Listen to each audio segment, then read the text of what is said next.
Hello everyone, বীজগাণিতিক অনুপাত ও সমানুপাত chapter থেকে যে প্রশ্নগুলো কর প্রশ্ন এবং সংক্ষিপ্ত প্রশ্নে আসবে এগুলা দেখবো। 10টি ম্যাথ দেখিয়ে দিব। এই 10টির মধ্যে এই চ্যাপ্টার থেকে সৃজনশীল একটা প্রশ্ন করবো, একটার মধ্যে আমরা ক নম্বর যেটা আইব এটা অবশ্যই কেন 10টার মধ্যে আছে। আবার সংক্ষিপ্ত প্রশ্ন কিন্তু আমরা আরো দুইটা আইব এই চ্যাপ্টার থেকে, তাইলে ও দুইটা প্রশ্ন কিন্তু একটার মধ্যে আছে এই 10টার মধ্যে। অবশ্যই এই 10টা ম্যাথ যদি পারি তাহলে অবশ্যই এখান থেকে কর প্রশ্ন একটা আমরা আনসার করতে পারবো, আবার সংক্ষিপ্ত প্রশ্ন আমরা কিন্তু দুইটা আনসার করতে পারবো। তাইলে কর প্রশ্ন একটা 2 মার্ক, সংক্ষিপ্ত প্রশ্ন তারা 2 2 সাইড, টোটাল আমরা কিন্তু 6 মার্ক আনসার করতে পারবো যদি ভিডিওটা শুরু থেকে শেষ পর্যন্ত দেখি। ওকে, স্টার্ট। প্রথম প্রশ্ন হইয়া দিছে যে 3x অনুপাত 8y ইকুয়াল 7:12 হলে x অনুপাত y ইকুয়াল কত? তাহলে ফার্স্টে আগে যেটা দিয়া দিছে ওটা লিখে লিখবো।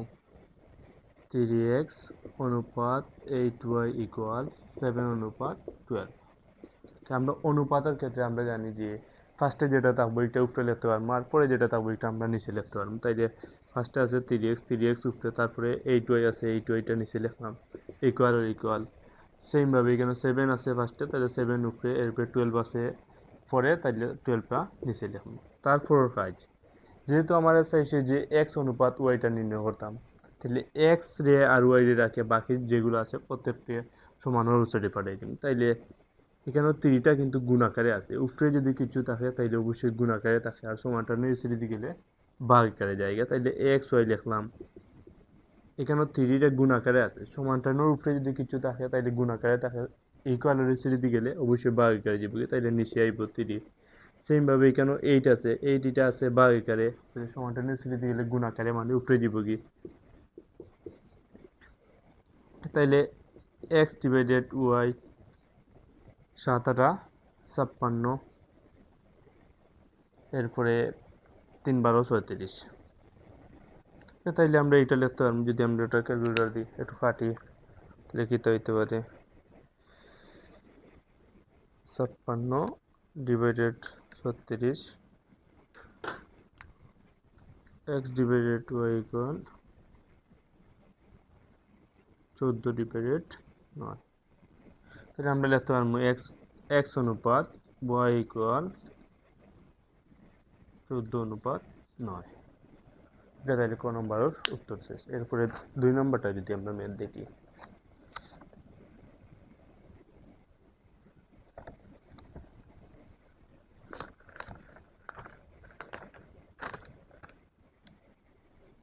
দুই নম্বর প্রশ্নটা আমরা হইয়া দিচ্ছে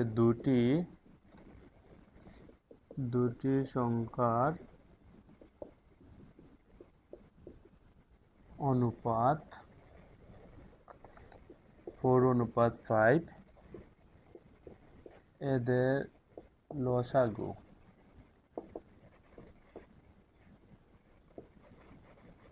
60 হলে সংখ্যা দুটি নির্ণয় করো।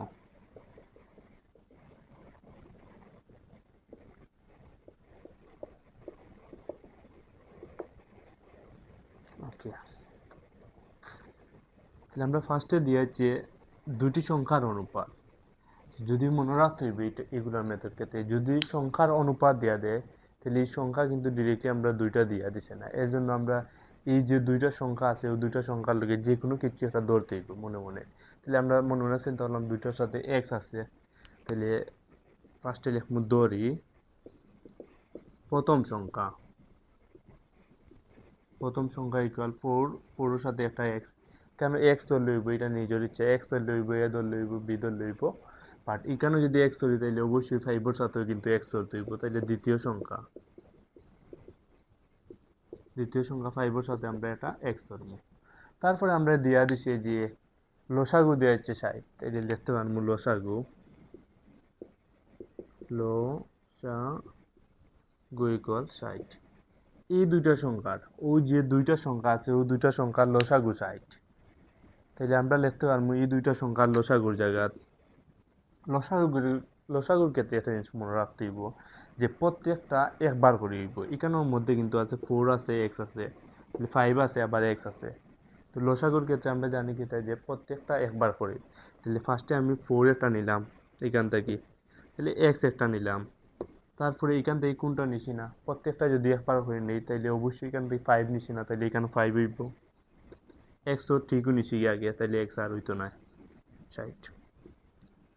তারপরে 4 পাঁচা 20, 20টা এক্স ইকুয়াল 60, অতএব এক্স ইকুয়াল 60, 20টা গুণাকারে আছে সমানটা নিচে গেলে বার করে, তাহলে 20 অবশ্যই 60-এর মধ্যে 3 বার, তাহলে এক্স এর ভ্যালুটা আমরা 3 পাইলাম। আমরা হয়েছি যে ফার্স্টে সংখ্যা দুটি নির্ণয় করো, তাহলে আমরা জানি একটা সংখ্যা হলে 4x আর একটা সংখ্যা 5x, তাহলে এক্স এর ভ্যালু 3, 4 গুণ এক্স এর ভ্যালু 3, 3 4 12, আবার 5x, তাহলে এক্স এর ভ্যালু 3, 5 গুণ 3, 3 5 15।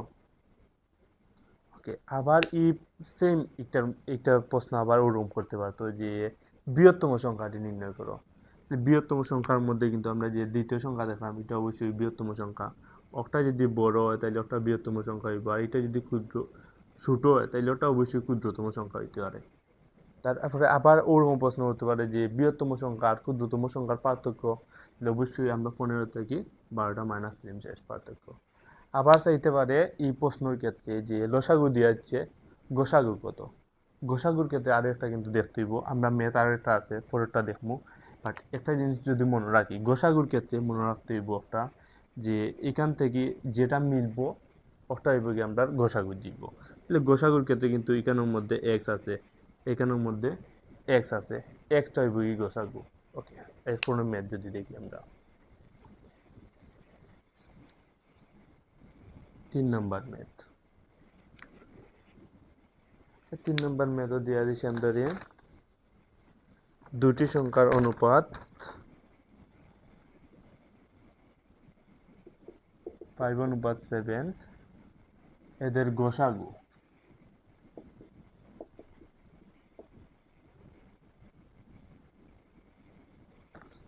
গোসাগু 4 হলে সংখ্যা দুটি নির্ণয় করো। ওকে, তাহলে এটাকে তো সেম ভাবে যেহেতু অনুপাত আকারে দিয়েছে আগে দড়ি দিয়ে লিখবো সংখ্যা দুটি। দড়ি প্রথম সংখ্যা 5-এর সাথে একটা এক্স ধরবো, দ্বিতীয় সংখ্যা 7-এর সাথে একটা এক্স ধরবো। যেহেতু গোসাগু দিছে তাইলে আমরা লিখবো গোসাগু, গোসাগু ইকুয়াল গোসাগু 4। গোসাগুর ক্ষেত্রে এর আগেও কিন্তু কইয়া দিছি যে গোসাগুর ক্ষেত্রে কি হইব, যেটা কমন থাকবো যেটা মিল থাকবো, সেইখানের মধ্যে আমি দেখলাম 5 আছে এক্স আছে, এখানের মধ্যে দেখলাম 7 আছে এক্স আছে, তাহলে অবশ্যই দুইটার মধ্যে কিন্তু এক্সটা মিল আছে, তাইলে অবশ্যই গোসাগু কিন্তু এক্স, তাইলে এক্স ইকুয়াল 4/4। এক্স এর ভ্যালু যদি পাই তাহলে তো অবশ্যই প্রথম সংখ্যা দ্বিতীয় সংখ্যা অবশ্যই আমরা সংখ্যা দুটা বাইর করতে পারবো, তাইলে 5/5 এক্স এর জায়গা 4, 4 5 20। তারপর সেম 7/7 এক্স এর জায়গা 4, 4 7 28। ওকে, তারপরে আমরা 4 নম্বর ম্যাথ যদি দেখি,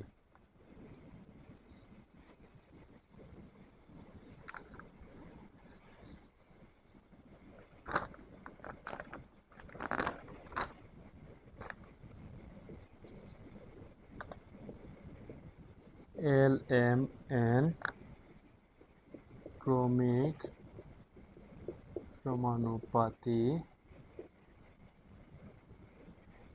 সমানুপাতিক হলে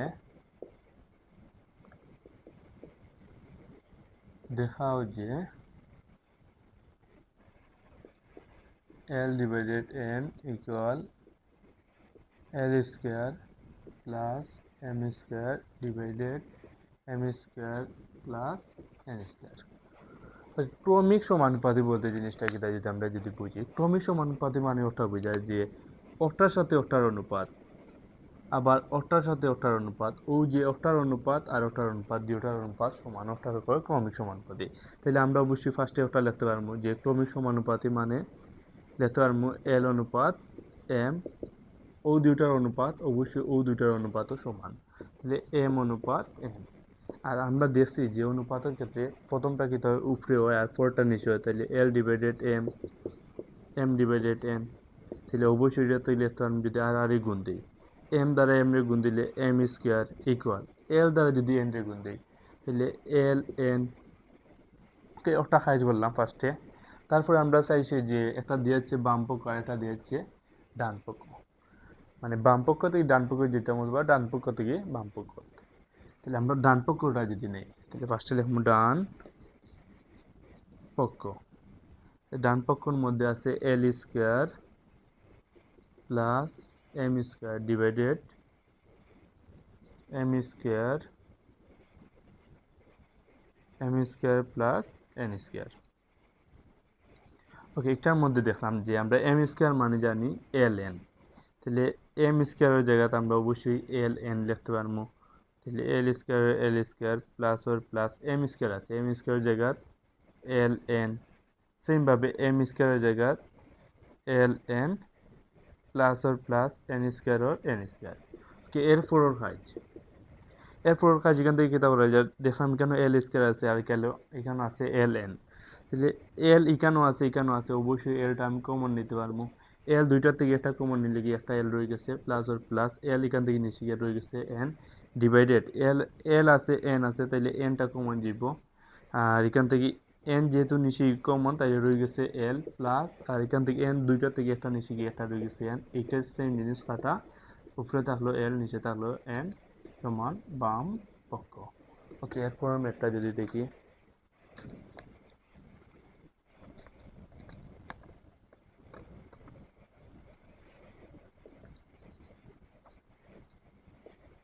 এ plus b plus c equal 0 হলে প্রমাণ করো যে a cube plus b cube plus c cube equal 3ab। Okay, এই প্রশ্নটা আমরা কিভাবে সমাধান করবো? ফার্স্টে আমরা যেটা দিয়া দিছি ওটা লিখে লিখবো যে a plus b plus c equal 0। আচ্ছা, এখান থেকে কি টাকা চলে দিব, এটা দেখলাম বাম পক্ষ আর সেম ভাবে ডান পক্ষ, যে কোনো ভাবে বাম পক্ষ থেকে আমার ডান পক্ষটা দেখাইতে দিব, যে কোনো ভাবে। তাইলে এখানেও কি টাকায় চলে যাব, এখানে দেখলাম এ কিউব প্লাস বি কিউব, তাইলে এখানে যদি এ প্লাস বির মান বাই করতে পারি, তাইলে ওখানে একটা আমি সূত্র লিখতে পারবো। তাহলে এটা থেকে ওটা কাজ করে দিব যে আমি এ প্লাস বি রে রাখলাম, আর প্লাস সি দিয়ে গেলে মাইনাস সি। এখানেও কিন্তু আমি যদি এ প্লাস সি রে রাখি, প্লাস বি সি দিয়ে গেলে মাইনাস সি, একই কথা। যে কোনোটারে আমরা এই সিডি দিয়ে পরিবর্তন করতে পারি, দুইটারে কিন্তু এক সাইডে দিয়ে রাখবো আর যে কোনো একটারে এক সাইডে দিয়ে রাখবো। তারপরও কাজ, এখান থেকে আমি যদি বাম পক্ষটা লিখি, বাম পক্ষ, বাম পক্ষের মধ্যে আছে a cube plus b cube plus c cube. এখানের মধ্যে যে দুইটারে মনে রাখতে হইব একটা, যে দুইটারে ও সাইডে দিয়ে রাখবো, ও দুইটারে এ কিউব প্লাস বি কিউবের সূত্র বানাইব। তাইলে এখানে যেহেতু এ বি রাশি, ও দুইটারে আমি সূত্র লিখবো। এ কিউব প্লাস বি কিউবের সূত্র a plus b whole cube minus 3ab into a plus b. তাহলে a plus b whole cube minus 3ab into a plus b. Okay, তাহলে plus or plus c cube or c cube same, এতটুকু কিন্তু বুঝছি। তারপর কাজ, কেন এ plus B জায়গাতে অবশ্যই আমরা লিখতে পারবো মাইনাস সি, তাইলে মাইনাস সি উপরে কিউবর কিউব মাইনাস ওর মাইনাস 3 এ বির এ বি, আবার এ প্লাস বি জায়গাতে অবশ্যই কি তাহলে লিখতে পারবো minus C plus or plus C কিউবর C cube. আচ্ছা, মনে রাখতে হইব ওটা যে পাওয়ারটা যদি বিজুর থাকে তাইলে মাইনাসটা থাকি যায়, তাহলে মাইনাস থাকি যাব আর সি উপরে কিউব সি কিউব, এরপর এখানে মাইনাস সাইডে রেখে গেছে মাইনাস, মাইনাসে প্লাস 3abc দ্বারা 3ab দ্বারা সি রে গুণ দিলে 3abc আর প্লাস সি কিউব। এরপর কাজ, যে কোনোভাবে এটা অর্থাৎ দেখাইতে হইব। আমরা যদি কিছু যদি না বুঝি, যতটুকু বুঝলাম এতটুকু, তারপরে কিন্তু ওটা নিয়ে দেখাই দিব, এতটা কিন্তু টিচারে কিন্তু দেখতো না। তারপরে কাজ, এটার আগে দেখলাম কিন্তু মাইনাস আছে, এটা আগে প্লাস, তাহলে সেম জিনিস দিয়ে ওটা সি কিউব তাহলে কাটা, তাইলে তাকে গেল প্লাস 3abc সমান আমার বাম পক্ষ নিয়ে কাজ হচ্ছে, তাহলে ডান পক্ষ। ওকে, তারপর ম্যাথটা যদি দেখি, 6 নাম্বার ম্যাথ।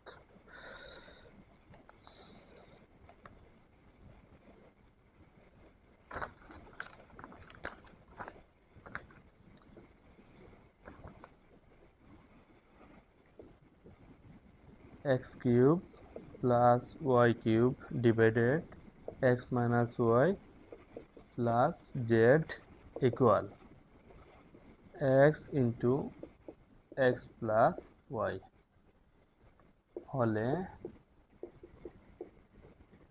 দেখাও যে এক্স ওয়াই জেড ক্রমিক সমানুপাতিক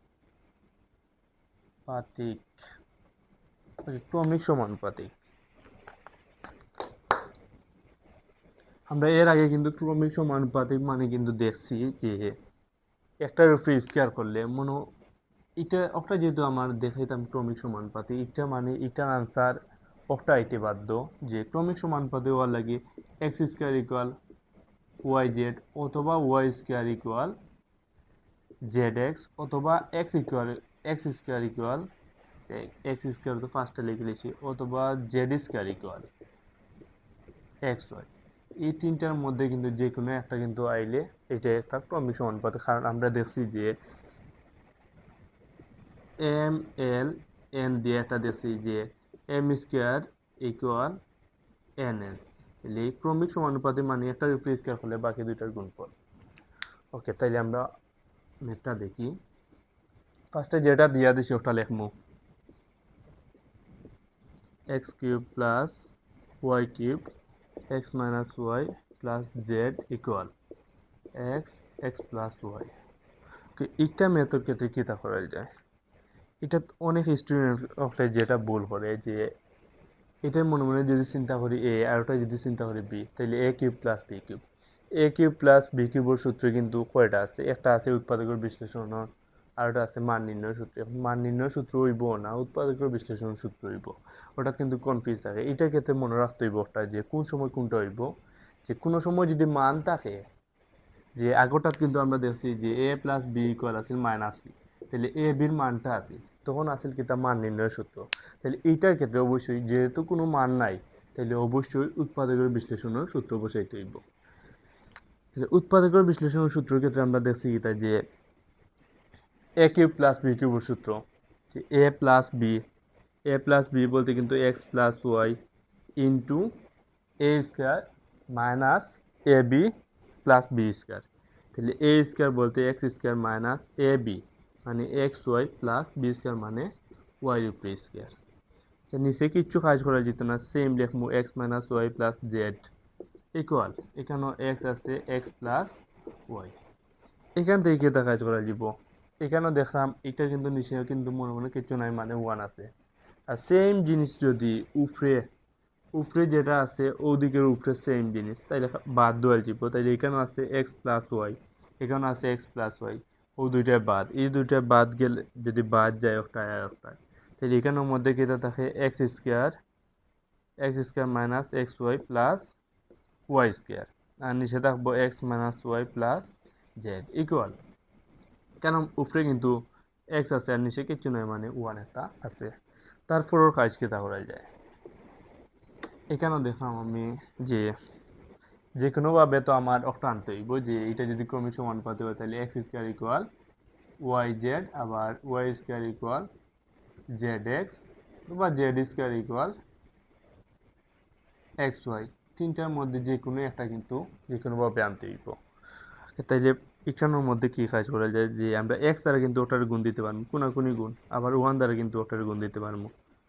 তাহলে এক্স দ্বারা যদি গুণ দেই, আচ্ছা ফার্স্টে ওয়ান দ্বারা গুণ দিলে ওয়ান দ্বারা এক্স দ্বারা গুণ দিলে এক্স দ্বারা যদি গুণ দিই তাহলে এক্স এক্স স্কোয়ার, এটা গেছে প্লাস এটা গিয়ে আছে মাইনাস, প্লাসে মাইনাসে মাইনাস, এক্স দ্বারা ওয়াই রে গুণ দিলে এক্স ওয়াই, তারপরে এটা গেছে প্লাস এটা গিয়ে প্লাস প্লাসে প্লাসে প্লাস, এক্স দ্বারা জেড রে গুণ দিলে এক্স জেড ইকুয়াল, ওয়ান দ্বারা যদি কিছুটা গুণ দিই যেটা আছে একটাও থাকবো, তাহলে x square minus x y plus y square. এরপর হয় প্রত্যেকটা দড়িয়া উচুটি দিয়ে নিন, তাইলে x square minus x y plus x z plus plus x square ইসে দিলে মাইনাস এক্স স্কোয়ার মাইনাস এটা ইসে দিলে প্লাস এক্স ওয়াই প্লাস এটা ইসে দিলে minus y square equal 0।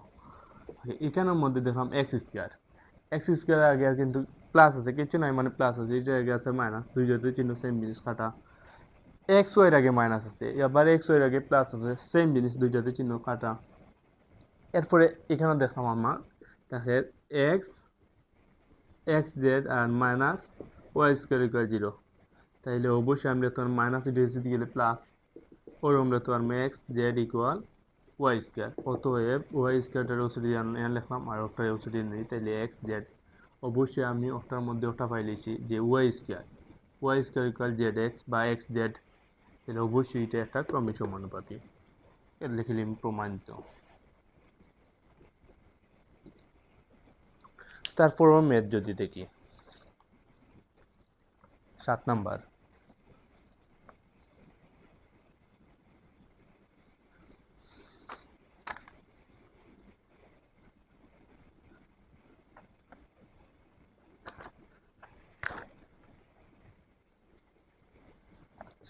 Math আমরা দিয়া দিছি এ বি সি ক্রমিক সমানুপাতিক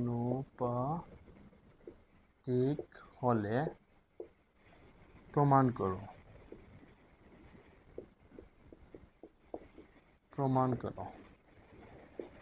এ plus b b plus c whole square equal a divided c. Same যে ক্রমিক সমানুপাতে মানে আমরা ফার্স্টে লিখতে পারবো এ অনুপাত বি ইকুয়াল বি অনুপাত সি, তাহলে অবশ্যই এটা উপরে আছে বিটা নিচে, তাহলে বিটা উপরে সিটা নিচে, তাহলে বি দ্বারা বি রে গুণ দিলে বি স্কয়ার ইকুয়াল এ দ্বারা সি রে গুণ দিলে এসি।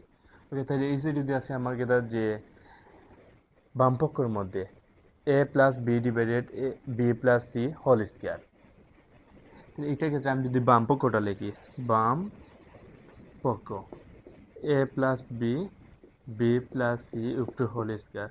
আচ্ছা, হোল স্কয়ার এটার মধ্যে আছে কিন্তু পুরোটার উপরে ব্র্যাকেটের উপরে হোল স্কয়ার, তাহলে অবশ্যই উপরে আছে একটা হোল স্কয়ার, আবার নিচটার উপরে হোল স্কয়ার আছে, তাহলে a plus b whole square আবার b plus c whole square.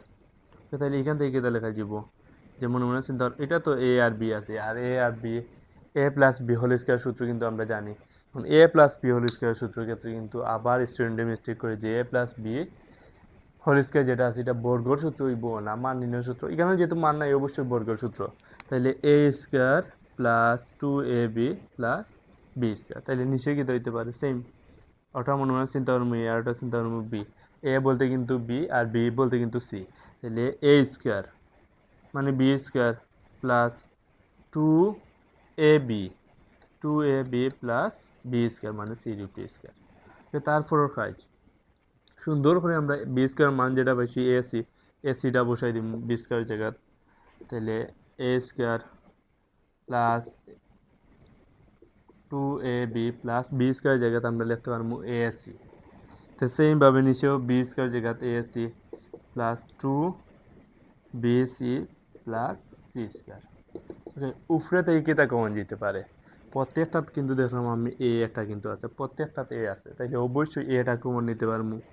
এ যদি কমন নেই, দুইটা থেকে একটা গেলে গিয়ে একটা রয়ে গেছে এ প্লাস, এখান থেকে এ কিন্তু নিচে গিয়ে রয়ে গেছে 2b প্লাস, এখান থেকে এ নিচে গিয়ে রয়ে গেছে সি, নিচে কিন্তু সেম নিচেরটার মধ্যে কিন্তু দেখতে পারলাম সিটা আছে প্রত্যেকটার মধ্যে, তাহলে অবশ্যই সি কমন যাব, যে সি যদি কমন নেই, সি নিচে গিয়ে তাই রয়ে গেছে এ প্লাস আর প্লাস, এখান থেকে সি নিচে গিয়ে রয়ে গেছে 2b প্লাস আর প্লাস, সি কিন্তু দুইটা থেকে একটা নিচে গিয়ে তাইলে একটা সি রয়ে গেছে, একটা সেম জিনিস কাটা, উপরে থাকবো এ নিচে থাকবো সি সমান ডান পক্ষ। তারপরও ম্যাথ যদি দেখি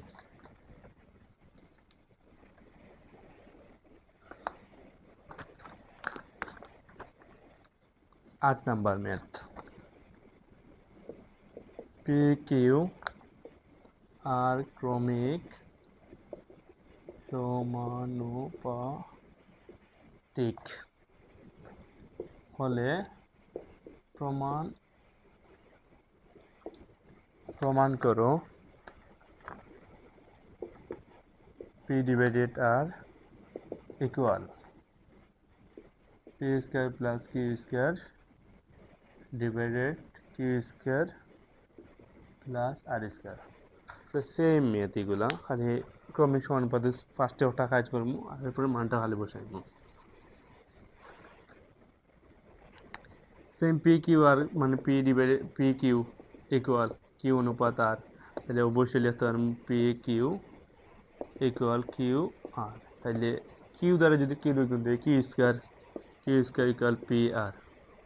তারপর হাইট এটা নিয়ে কি মুখ কাজ করলে কিচ্ছু পাইতাম না, আমরা অবশ্যই ওটা নিয়ে কাজ করবো। তাহলে ডান পক্ষ ডান পক্ষ ডান পক্ষত আছে আমার p square plus q square divided q square plus r square. এখানেও কি দেখা চলে সুন্দর করে কিউ স্কোয়ার মানটা বসাই দিব।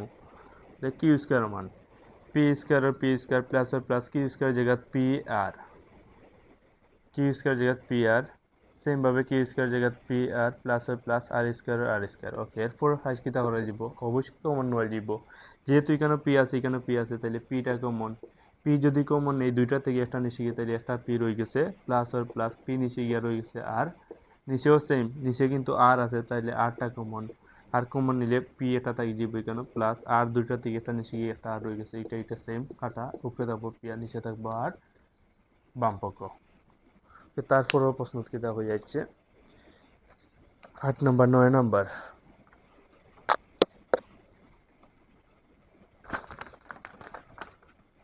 9 নাম্বার প্রশ্ন, 10x inverse 1 equal a inverse 1 plus b inverse 1 হলে x ইকুয়াল হোয়াট।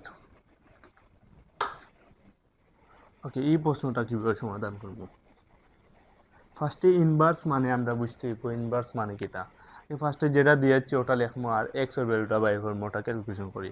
তাহলে 10x inverse 1 equal a inverse 1 plus b inverse 1। যে ইনভার্স মানে জিনিসটা কিটা, ইনভার্স মানে বোঝায় যে একটা যে কোনো একটা সংখ্যা বা সংখ্যা সংখ্যা সংখ্যা হইতে পারে, আবার যে কোনো একটা চলক হইতে পারে। যদি ইনভার্স থাকে এটা বোঝায় যে এটা ভগ্নাংশ আকারে আছে। তাহলে ওরকম বোঝায় যে এক্স ইনভার্স 1 মানে 1 ডিভাইডেড এক্স। এক্স ইনভার্স 2 হইলে কি হইতে পারে, মানে উপরে 1 হইব আর নিচে এক্স এর উপরে স্কয়ার হইব। নিচে যখন লিখবো তখন ইনভার্সটা উঠে যাব। ওকে, তাইলে একটা যদি আমরা ম্যাথটা অঙ্ক যদি করি, ফার্স্টে আছে আমার 10, ই 10 তো অবশ্যই কেন 10 ওর 10 লিখলাম। এক্স এর উপরে ইনভার্স 1 আছে তাহলে 1 ডিভাইডেড এক্স ইকুয়াল এর উপরে ইনভার্স মানে 1 ডিভাইডেড এ প্লাস বির উপরে ইনভার্স মানে 1 ডিভাইডেড বি। আচ্ছা 10 কিন্তু উপরে আছে কেন, অবশ্যই উপরে আছে কারণ এটা নিচে মনে মনে 1 আছে। 10 যদি উপরে থাকে, যেহেতু আমি কার ভ্যালু বাইর করতাম, এক্স এর ভ্যালু বাইর করতাম। আচ্ছা একটা কাজ যদি এখানে করি আগে, এখানে কি দেখা যাবে যে এ আর বি লসাগু নয় যাব, এ আর বি লসাগু মানে এ বি দুইটা যাব। তাহলে এ বি দ্বারা যদি এ রে ভাগ দিই, এ খাটা যাব তাই যাব বি, বি দ্বারা যদি ওয়ান রে গুণ দিই তাহলে অবশ্যই B plus R plus. A B দ্বারা যদি বি রে ভাগ দিই, বি এ খাটা যাব তাই যাব এ, এ দ্বারা ওয়ান রে গুণ দিলে এ। আমি যেহেতু এক্স এর ভ্যালুটা বাইর করতাম তাহলে ওটা উল্টাই দেই, উপরে যাব কি এক্স আর নিচে আইব কি 10 ইকুয়াল উপরে যাব কি এ বি আর নিচে আইব বি প্লাস এ। এখানে 10 এটা অবশ্যই কিভাবে আছে ভাগাকারে, তাহলে সমানটা নিচে দিয়ে গেলে গুণ আকারে মানে উপরে যাব গিয়া। তাহলে আমরা ওরকম লিখতে পারবো, অতএব এক্স ইকুয়াল 10 এটা অবশ্যই ভাগাকারে আছে মানে নিচে আছে, নিচে দিয়ে গেলে উপরে মানে 10 A B divided b plus এ। ওকে, তারপরেও প্রশ্ন যদি দেখি আমরা 10 নাম্বার প্রশ্ন। ওকে, আমরা কিন্তু এই 10টা যদি পারি তাহলে অবশ্যই আমরা 6 মার্ক এখান থেকে 100 প্রত্যেকে কিন্তু পাইব।